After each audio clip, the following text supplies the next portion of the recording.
Baik, bismillahirrahmanirrahim. Assalamualaikum warahmatullahi wabarakatuh. Hamdan wa syukran lillah, amma ba'd. Baik, perkenalkan nama saya Muhammad Hatim dari Prodi Tadris Bahasa Inggris semester 3. Pada kesempatan kali ini saya ingin mempresentasikan kembali materi saya pada mata kuliah Sejarah Peradaban Islam, atau untuk menceritakan kembali materi saya yang berjudul yaitu perkembangan kebudayaan pada masa Khulafaur Rasyidin, yaitu pada masa Khalifah Abu Bakar As-Siddiq. Tidak berlama-lama untuk mempersingkat waktu kawan-kawan sekalian. Yang pertama, Khalifah Abu Bakar As-Siddiq, beliau lahir pada tahun 572 dan juga beliau wafat pada tanggal 23 Agustus 634 atau 21 Jumadil Akhir 13 Hijriah. Dan juga beliau ini merupakan salah satu orang yang pertama kali atau orang yang awal memeluk agama Islam. Nah, makanya beliau disebut juga dengan As-Sabiqunal Awalun, atau yang artinya orang-orang yang pertama kali memeluk Islam. Setelah Rasulullah wafat, Abu Bakar ini menjadi khalifah Islam yang pertama pada tahun 632 hingga tahun 634 Masehi. Beliau adalah satu di antara 4 khalifah yang diberi gelar Khulafaur Rasyidin atau khalifah yang diberi petunjuk. Maka Abu Bakar menjadi khalifah. Masa jabatan beliau selama 2 tahun, 2 bulan, dan 14 hari sebelum beliau meninggal terkena penyakit. Ada sebuah cerita yang menarik yang ingin saya ceritakan kepada rekan-rekan sekalian.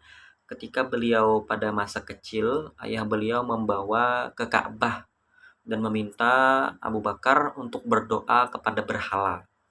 Kemudian Abu Bakar berdoa memohon kepada berhala dan beliau mengatakan, memanjatkan doa, "Ya Tuhanku, berikanlah aku makanan yang lezat. Lihatlah," kata beliau, "aku sangat lapar, hambamu sangat lapar." Akan tetapi berhala itu masih tidak memberikan jawaban apapun dan acuh tak acuh atas permintaan beliau. Melihat permintaannya tidak dikabulkan, kesabaran Abu Bakar pun habis. Lalu beliau mengangkat sebuah batu, lalu melemparkan batu tersebut ke arah berhala, lalu meninggalkan Ka'bah. Setelah kejadian tersebut, Abu Bakar tidak pernah lagi datang ke Ka'bah untuk menyembah dan memanjatkan doa kepada berhala-berhala yang ada di Ka'bah.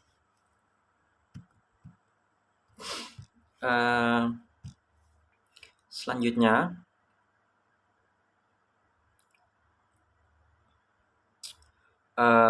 Rasulullah SAW bersabda, "Sesungguhnya aku adalah utusan Allah dan aku mengajak kamu kepada Allah." Setelah Rasulullah bersabda, maka Abu Bakar langsung memeluk agama Islam. Melihat keislamannya itu, dia gembira sekali. Tidak ada seorang pun yang di antara kedua gunung di Mekah yang merasa gembira melebihi kegembiraan dia. Selama masa sakit Rasulullah menjelang wafat, dikatakan atau dijelaskan bahwasanya Abu Bakar itu ditunjuk menjadi imam sholat menggantikannya.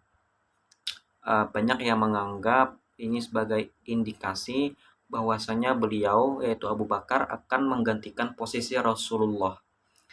Bahkan setelah Rasulullah meninggal dunia, Abu Bakar dianggap sebagai sahabat Nabi yang paling tabah menghadapi meninggalnya Rasulullah tersebut.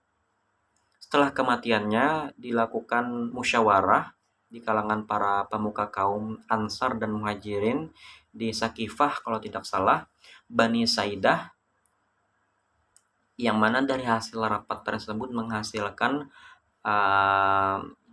yaitu penunjukan bahwasanya Abu Bakar sebagai pemimpin baru umat Islam atau khalifah Islam pada tahun 632 Masehi sampai tahun 634 Masehi.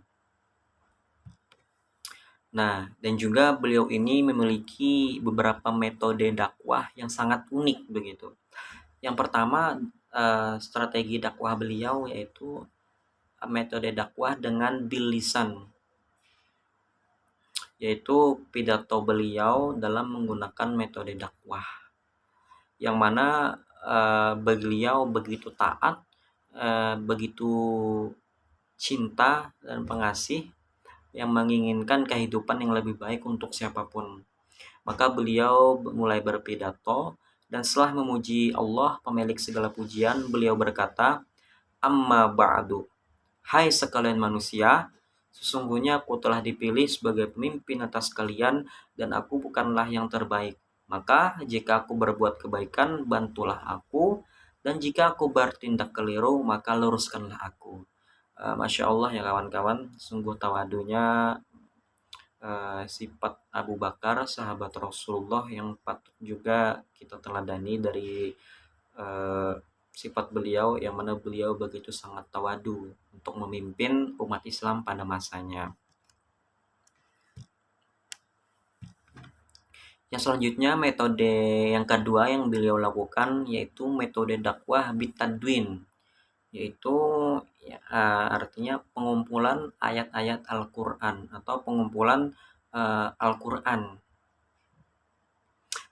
Pengumpulan ayat-ayat Al-Quran pada masa pemerintahan beliau ini merupakan strategi dakwah, yang mana kekhawatiran di kalangan umat Islam akan habisnya para hafiz, penghafal Quran, karena banyak gugur di medan peperangan.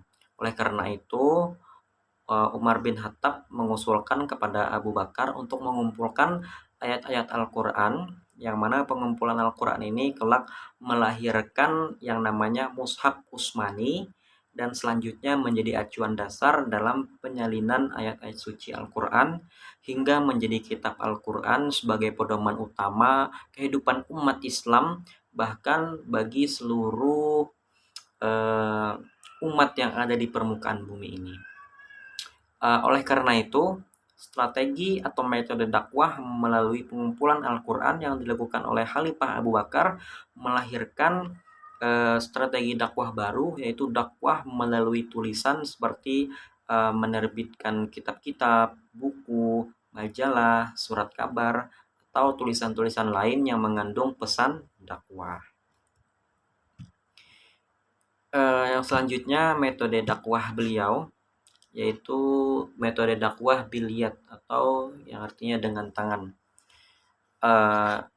Yang kita tahu, tangan itu secara tekstual diartikan sebagai tangan yang digunakan dalam menggunakan situasi kemungkaran. Kata tangan itu dapat diartikan sebagai kekuatan atau kekuasaan. Metode ini efektif bila beliau melakukan oleh penguasa yang berjiwa dakwah. Khalifah Abu Bakar menggunakan kekuatan atau kekuasaan beliau sebagai strategi dakwah kepada orang-orang yang membangkang. Maka metode dakwah beliau ini memerangi orang yang ingkar membayar zakat dan semacamnya. Beliau Abu Bakar juga menegaskan tekadnya untuk memerangi orang yang enggan membayar zakat, seraya berkata, "Demi Allah, aku akan memerangi siapapun yang memisahkan sholat dengan zakat." Yang selanjutnya yaitu ada metode dakwah bilhal atau kelembagaan. Beliau ingin merealisasikan politik dan kebijakan negara yang telah digariskan, dan menunjuk sejumlah sahabat sebagai para pembantu dalam melaksanakan hal tersebut. Maka beliau menunjuk Abu Ubaidah Al-Jarrah sebagai bendahara umat, atau yang kita bahasa sekarang Menteri Keuangan. Yang selanjutnya, metode dakwah yang terakhir yaitu metode dakwah uswatun hasanah atau keteladanan. Yang mana seperti yang kita ketahui, dalam bahasa Arab keteladanan diungkap dengan kata uswah atau qudwah, yaitu keteladanan adalah hal-hal yang dapat ditiru atau dicontoh.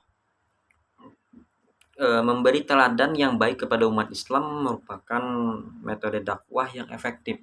Beliau, Abu Bakar, menerapkan metode ini dalam dakwah Islamnya, baik sebelum maupun sesudah menjadi khalifah. Selain sopan dan santun, beliau juga terkenal sebagai orang yang sangat tawadu dan rendah hati. Karena beliau seorang pekerja keras sejak dahulu, sebagai pengusaha sukses sejak sebelum Islam datang, hingga akhirnya beliau berhijrah bersama Nabi Muhammad, meninggalkan usahanya demi perjuangan Islam. Mungkin dari kisah beliau ini dapat kita jadikan acuan, dapat kita jadikan teladan setelah Rasulullah, untuk kita tiru bahwasanya beliau sangat tawadu dan rendah hati sebagai seorang pemimpin, dan begitu tegasnya beliau. Mungkin itulah sedikit yang dapat saya ceritakan dari kisah materi saya tentang metode dakwah pada masa Khalifah Abu Bakar As-Siddiq. Salah hilaf mohon maaf, apabila ada kebenaran datangnya dari Allah semata, dan apabila ada kesalahan itu semata datangnya dari saya. Wallahu yaufiq ila aqwamit thoriq, wabillahi taufiq wal hidayah wa ridha wal inayah. Assalamualaikum warahmatullahi wabarakatuh.